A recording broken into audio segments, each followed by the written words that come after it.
راجل كان بيغرق في المية.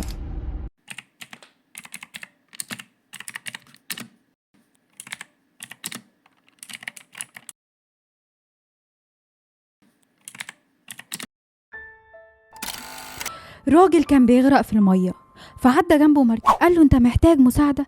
قال له لا شكرا، ربنا هيساعدني. فعدى جنبه مركب تاني، قال له انت محتاج مساعدة؟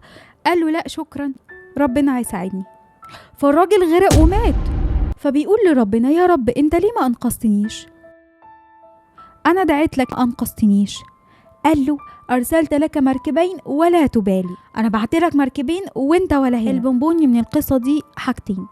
اولا بتعلمك ان الفرصة اللي تجيلك استغلها، ما تبقاش قاعد ومستني الحاجة اللي بتحلم بيها وتفضل واقف وتضيع حاجات كتير من بين ايديك. ربنا بيحطك في محنة عشان تفهم رسايله ليك وينجيك.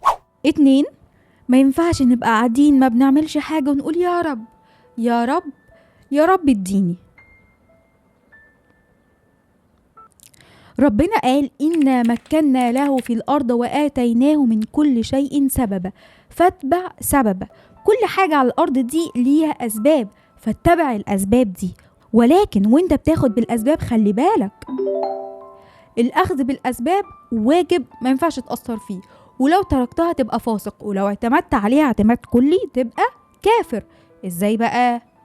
هبسطها لك. يعني لازم تاخد بالأسباب، وكأن مفيش طريق يوصلك للحاجة دي غير ان انت تاخد بالأسباب، ولازم تعتمد على ربنا وتدعيه من كل قلبك، وكأن مفيش طريق يحقق الحاجة دي غير الدعاء.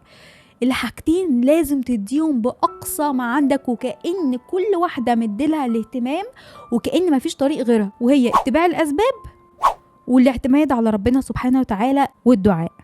اعمل سيف للفيديو عشان يفكرك بالرسالة دي، لايك وفولو عشان تشوف الفيديوهات الجديدة، وفي أمان الله.